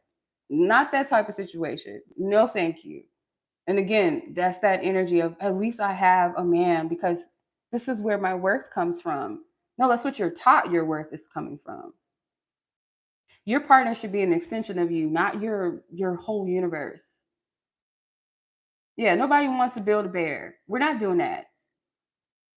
Like that's cute for kids, to go in a store and build a bear, put a t-shirt on it and put some shoes on it and stuff it up with that, with love. But a man, a grown ass man, no. Bitch, no. Goddamn crazy. There's a difference between like speaking life into a man, but like the man already got to be on his path, know where he's going or what he wants out of life, and already have his own swag. Like the disrespect, and that's what I said too. Like that's unfair to that man for me to be coming into his life and telling him who he should be and how he should dress. Like I wouldn't want no man doing that to me. Like go find that which you want. I'm not doing that. What I want exists. I don't have to take some man and be like, oh, you ain't that.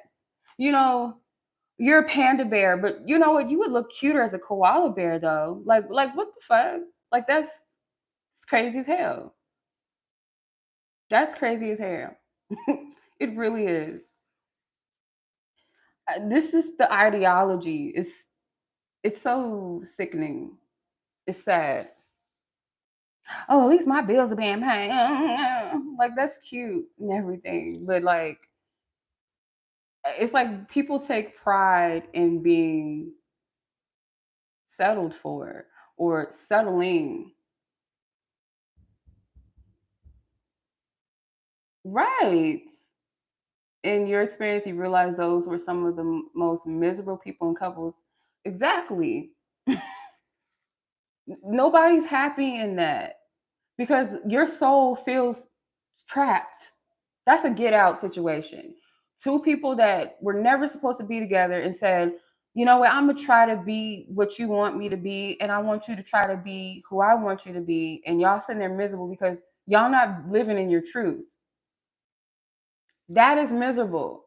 Nowadays, like I would, because I've been in relationships where I knew, I should say one particular relationship where I knew that it was not the one from the beginning. Before I got with him, I knew this dude is not the one. And I didn't really like him.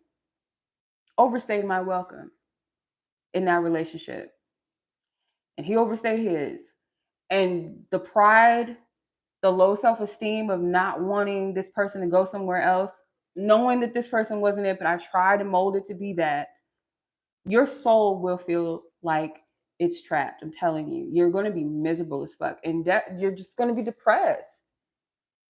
Now it's like I'd rather that person be free to be and do whatever the fuck they want to do because it's not my place to hold someone when they're not meant to be in my life and vice versa, And I wasn't the person for them either. They had a certain type that they were into. And I was not that. I was the complete opposite of that. Like black and white, just complete opposite of that energy that they were into. And then trying to mold myself to be that. And it was so performative and so cringy. It was like, ugh, mm-mm. You have to be witnessed for who you are. And I feel like it's a fear sometimes to be seen as who you are because if you've had to conform for so long or you felt like when I am myself, people tell me I shouldn't be this or it's not enough to be that. So I have to be somebody else or I have to survive this way or be what they think that I already am. And then when you free yourself from that being small and being convenient, like you're not a convenience store. You're not available for just when people want you to be available and just like, oh,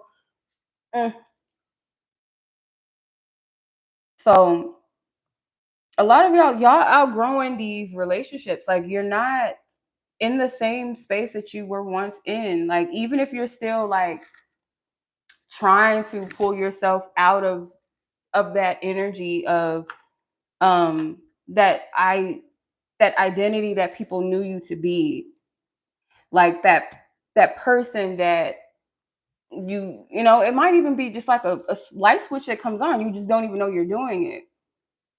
I noticed I would do this at family functions too.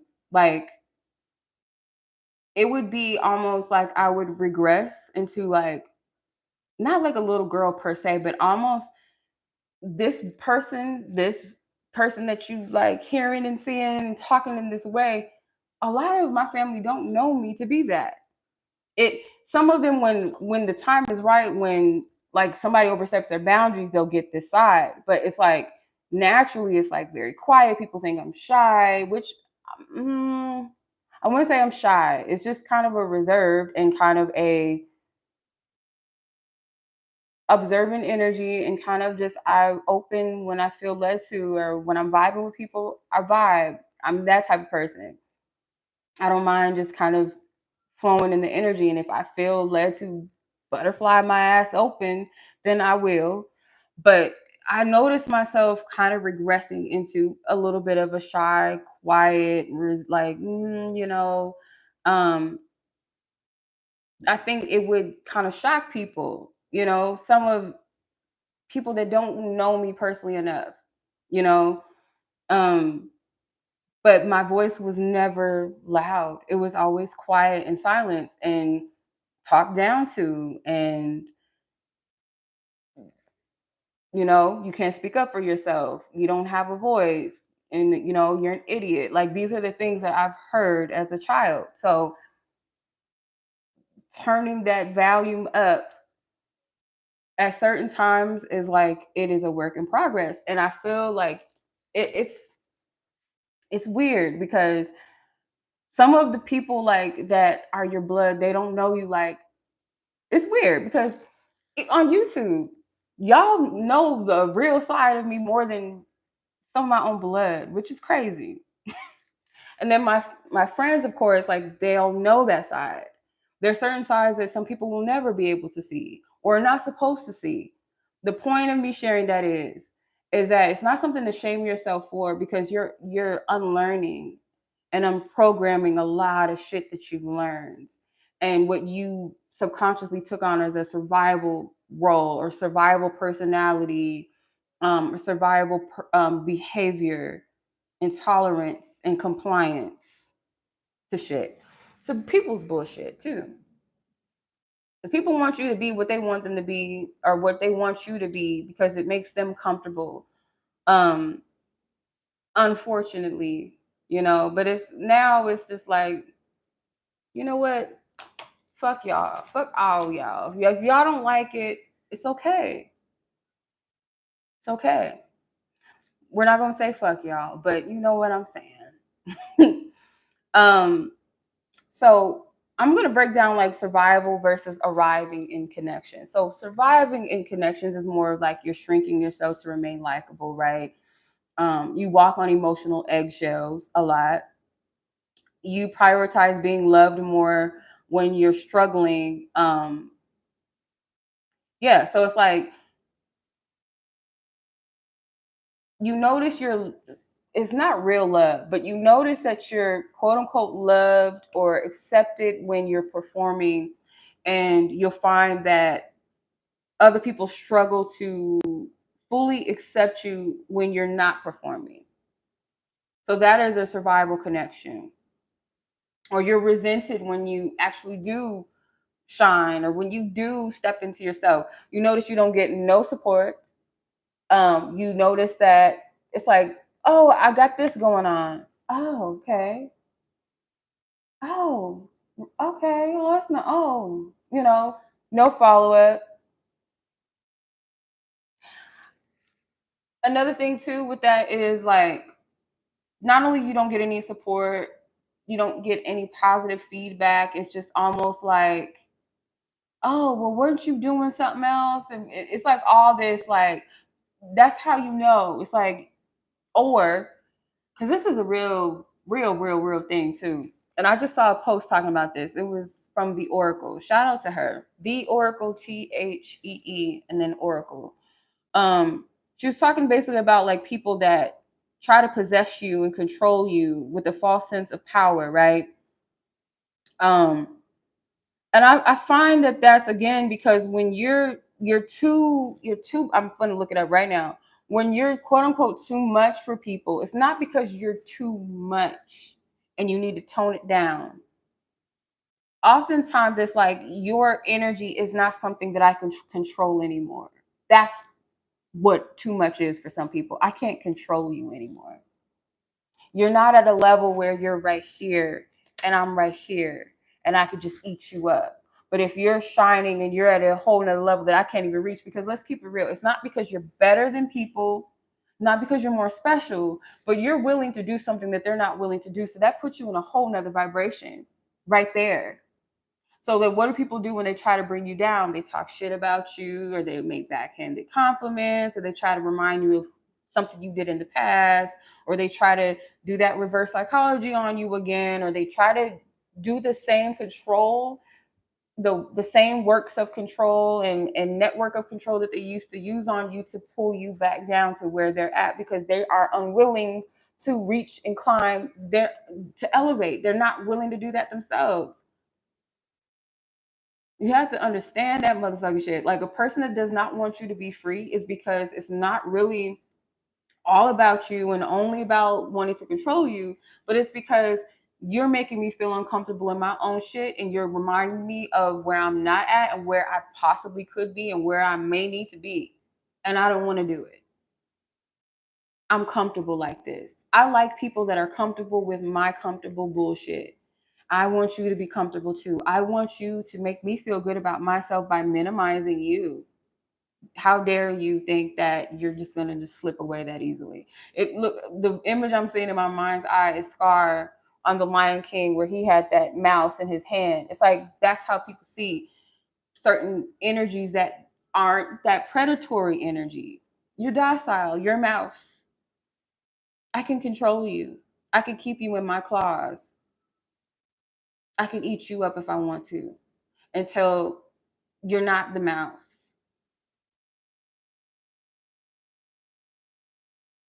You Simba. You coming back for that vengeance, boom. Like I ain't. Let me see. Let me find a post. Um, the people who hate you hold on to your energy as a form of power and knowing. They refuse to look away because their obsession with you is only their only way to live in the world they imagine. It's their only way to control you, monitor you. They are a monitoring spirit. That's another whole nother topic. A lot of these people are monitoring spirits in your life. They want to keep tabs on your progression. Sometimes they want to be a part of the progression only if it benefits them. That's another thing. But they still want to control it. They still want to have some sort of say so, some sort of power over it.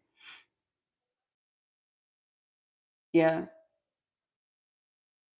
Of a concept called gang stalking. Um, in a sense, I guess it could be that. I feel like that topic right there, I don't even want to know. Because I feel like that's borderline where people get paranoid and shit like that. There's this like people have a real concept of it, and then there's some people that if they're experiencing paranoia and things like that, oh, everybody's like, I'm not talking about that. No, I would more so say a monitoring spirit. People that keep tabs on you, that network with you just to kind of see where you're at, try to see everything, who's around you, what your next move is going to be, how are you feeling, what are you thinking, like, just too engulfed in that where there's no real need for that. Again, it's just that need to control and have power over you. That's really what I like, a short definition, a simple definition of what to me a monitoring spirit is. Someone that keeps tabs on you in order to control you, maybe even work against you behind the scenes. Sometimes it's more of a spiritual energy too. It's not always like the gossip nosy type of people, but it's people that may watch you behind the scenes so they can be like, oh, they just posted they got a new car. And if they're jealous enough, put enough energy into it, you could crash your car, lose your car. You post about the new relationship you're in. They have evil eye. You and that person might argue. You know what I mean? Um, that's why you have to be careful with sharing certain accomplishments online too, because not everything is for consumers' eyes. Just because it's a public platform doesn't mean it needs to be public. Like for real. That's why I don't really post my child online. Like don't want that type of energy. Half the time I don't even want to post my animals because people are sick, for real. Pictures and selfies of yourself coming on camera and things like that. People are wicked. They're really evil. The things that they'll resort to. You know what I mean? Like people will watch you online, don't like none of your shit, don't comment, don't reply, like nothing. No type of interaction. Sometimes those are monitoring spirits. They're not always people that's just watching and just engaging with other people's content behind the scenes. Be like, oh, I don't have to like everything, but I like to watch their shit or I like their posts, but don't like it. But it's this weird thing of like, why are you like consistently watching people's stories for what? It's weird. It's really weird. So you do have to protect your energy at, period and in general. Like you cannot be everybody's so-called friend. You can't just date everybody. You can't just go out on dates, go on these dating sites. There's predators on these dating sites. There's people that take pleasure in harming women and they'll go on these dating sites, take you out on a nice date. Next thing you know, you on the news. Like you have to be careful and be discerning out here, and it's not fear mongering. It's just like to be conscious. You can't afford to fuck around. You cannot. um you know Another thing too, like when you're in these struggle connections with people, oftentimes you'll resort to being the soft one, the one that's okay with everything, or the funny one. You joke things off, you laugh it off, especially like when somebody disrespects your space or your boundaries and you just laugh it off like it's a joke. That person wasn't playing with you. They were being serious. They were not being funny. They were actually playing in your face. And like that's another sign because you feel it in your energy. I know I have too, child. I felt the energy with certain people trying to throw their weight around, take little subtle shots, and you just go laugh it off because deep down inside you know that it was wrong, but you don't want to confront it or you don't want it to be true. You're just like, oh, they're just being funny. No, they weren't. No, they weren't. No. Also, too, like, it's funny, and this goes back to the whole monitoring spirit thing, is that you'll like be the person that they center. They'll center you because again, like either there's something that they need from you. It's like a time that they need you. Needing you does not always have to be a material exchange. Sometimes it will be an energy transaction. Like again, if I'm having a shitty day, let me hang out with you so I can harvest your energy, have a good time with your energy, whether that be like good things happening to you guys or them being able to, like, if you're having a bad day, this is like real crazy. Energy, if you can read it, child, the type of energies that uh the games that people play with you energetically. I don't know if y'all ever experienced this as well, but there's times where, and I've noticed this enough to where it wasn't just like, oh, Chenoa, you're being too sensitive. Again, you're sensitive. No, you are sensitive. That's a good thing. You're sensitive to energy. But no, there will be like circumstances where a particular person would know that I wasn't in a good space. They would use that opportunity to start talking about good shit that's happening with them. Now, mind you, this is not to say that just because like your life isn't going the way you want it to, that other people are bragging when they tell you about their good news. But there's a difference. You could tell the difference when a person is like, I know what you're going through. I know it's been hard for you. But let me try to like and then get off the phone. Like this person would do this often, I noticed, and this was at a season where I was dealing with depression so bad that I was having suicidal thoughts a lot. This person would, oh, I got this going on and this and that. And it was like, instead of trauma dumping, it was like the opposite of trauma dumping. It was like, I'm going to dump this on you. And it was almost like doing it on purpose. Like they enjoyed this. And then would get off the phone. Oh, girl, I got to go. That type of energy. This person turned out to be a horrible friend in the end. So, just a little context. This person was a horrible friend to a lot of people. But they would do that shit. So again, it's like I'll evolve my world around you and I'll like pretend to be your friend, like, oh yeah, I'm here for you. And then knowing that you're going through things, or they'll bring you into spaces and where they know that maybe you're going to be uncomfortable, it's to flex on you. It's also to, again, like this type of shit, it sounds crazy, but if you've been there and you've experienced this more than enough, maybe in different circumstances, you know what the fuck I'm talking about. But it's so sinister. But if you take a step back and really look at these people, they're really miserable. They're really sad. Anybody that gets a hype or a kick out of hurting somebody else is sick. You're miserable. Like, what happy person, a person that's content with their own selves, finds pleasure in making other people feel bad about themselves? Like, for real. Like, logically, for what? There's no good reason for that. There's no positive reason for that. There's no good energy that comes from that.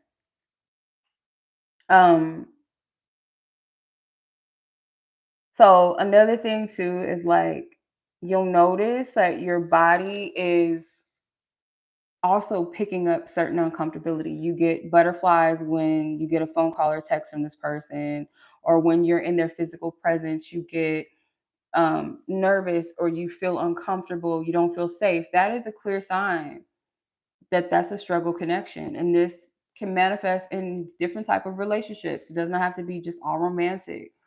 um so an arriving connection, a connection that you're arriving in, it feels like you're able to be present in your body, you're more relaxed, you know. As they say, like, your nervous system, it does change things in your body. Like, the trauma that people endure in toxic relationships and toxic environments, it has an effect on the body, especially like words spoken over you, just hostile energy, maybe physical energy, pushing, shoving you, um, different things like that, talking down to you. Um, that will affect you not just emotionally and mentally, but your physical body will feel that. And it is trauma to the body. There was a dope ass breakdown. I don't know if I have that video saved in my phone or not, but this woman was talking about the physical effects on your brain when you deal with narcissistic abuse. And that is like, wow. Like, child, you're loved for your softness, but you're also loved for your shine, your confidence. You're loved for who you are. And that's the biggest thing about connections, is like the real true connections that see you, you know, that are with you through the seasons where you are growing, where you are becoming, but love you for what you are in the now as well. Is like, that is a peaceful, freeing energy to experience. It's refreshing. And it's kind of scary if you've been in survival mode, to be seen, be vulnerable, and still be loved. It's almost like, I'm waiting for the shoe to drop. I'm waiting for somebody to be like, there's something wrong with you, or I don't want to be around you. I don't want to talk to you anymore, or I don't want to be with you. It's like you're waiting for that, because that's the survival energy coming out. Like, oh shit, like, what did I do? I let my guard down. They saw the vulnerable side, they saw the soft side. But if it's a consistent energy of support, and there's none of it, doesn't echo any of the same energy that you've experienced, it's nothing like it. You're learning to just become present, or you're going to have to learn to become present in your own body too, because you might feel anxiety, you know. um you don't have to perform, you know, with the people that resonate with the arrival of you. You don't have to perform, you know. It's like, some people, let's say for instance, like, don't like to talk about their past experiences because they feel like that makes them look like a Debbie Downer, or that makes them look broken, or makes them look too vulnerable. So they don't want to talk about it. But with the right people, it's like, no, like, I'm here to listen. And they might even share their experiences. They might extend support.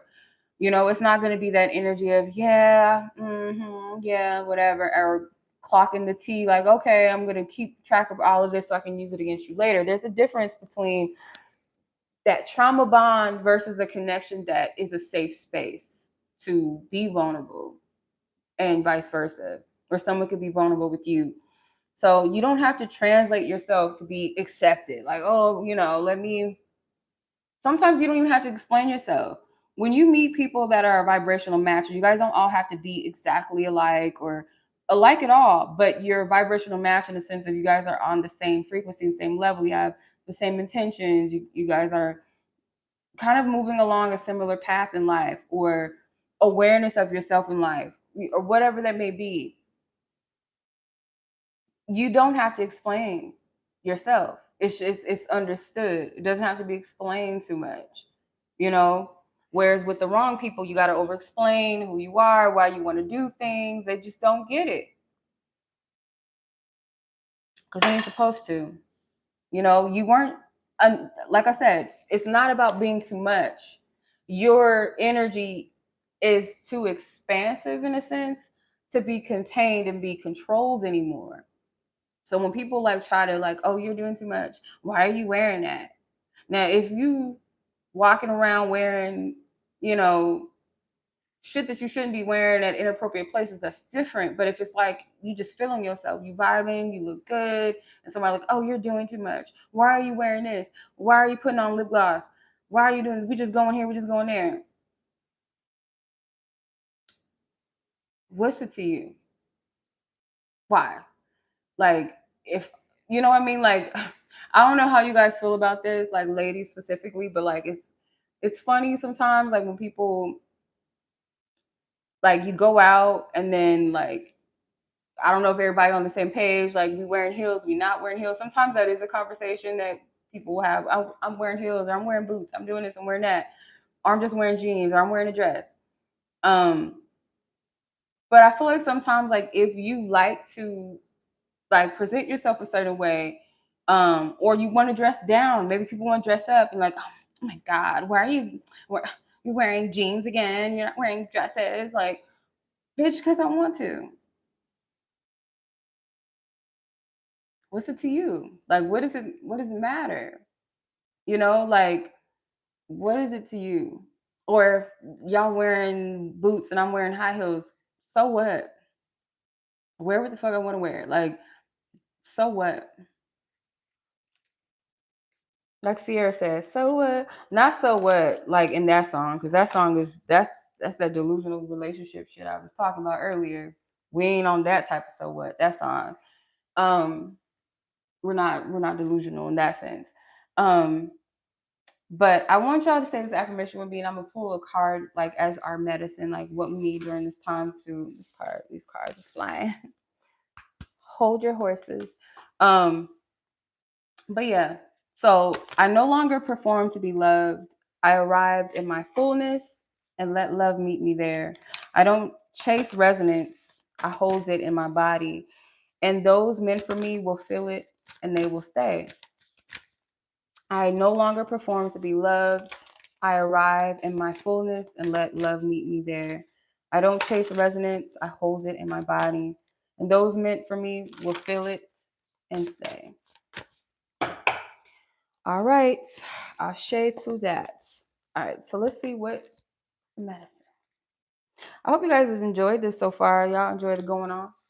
I want y'all to stop. Just stop playing small if you are, okay? And if you are no longer staying in that bubble of shrinkage, because you're not meant to shrink yourself, okay? Hey, sis. The Oracle. I was just talking about your post that you made. But yeah, no more shrinking yourself. It's not the time for that. And if anyone tries to make you feel pressured into doing so, again, you just got to look at it as a projection of them not ready to rise to their occasion, and it's okay. It's okay. Yeah. All right. So, what is our medicine that we need at this time during this season, this energy that we're in? And then we'll close it out. So you have the herbal craft. It says regeneration, plant medicine, caretaker, bloomer. Okay. So maybe you guys are into herbal medicine. I would I don't know, maybe this could be like teas, this could be elixirs that you can actually drink. Okay. This could be head washes as well, herbal washes, spiritual baths. This is just, again, like I said, a time of rest. Like, after this looks like the moon phase that we're in right now. I think it is. I'm not 100% sure. But yeah, this is like that time to rest and rejuvenate your energy. Like, you need that for yourself. Take that time. I'm getting like medicine, like if you have body aches, some of you, it could be like flu-like symptoms. And some of it could really just be allergies too, since it's allergy season. But there's certain herbs that you might be drawn to. Okay, what else? Florida water.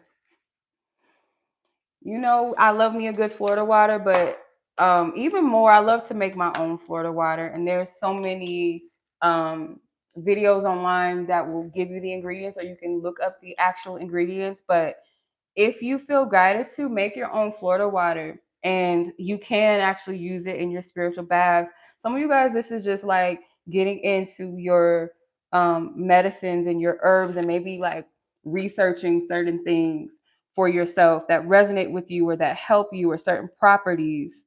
Um, but it says natural form, enchanted potion, red roses, and cleansing. So yeah, roses are one of the main ingredients or major ingredients of Florida water.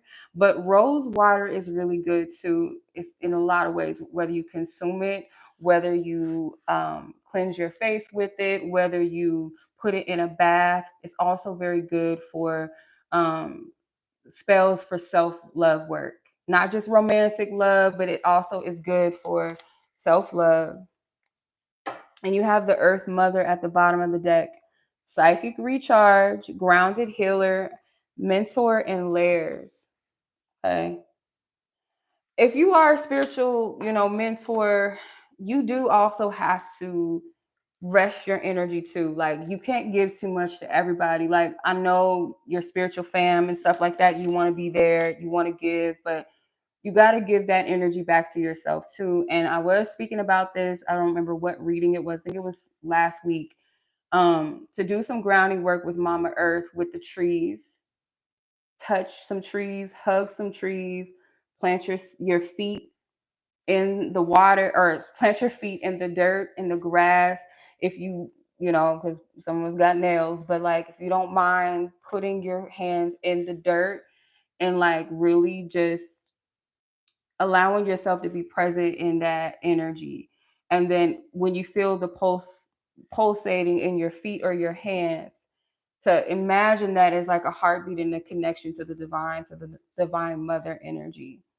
Because you do need to literally touch grass. And I'm not saying that like to be rude, but like literally touch the grass, bare feet, hands to the ground.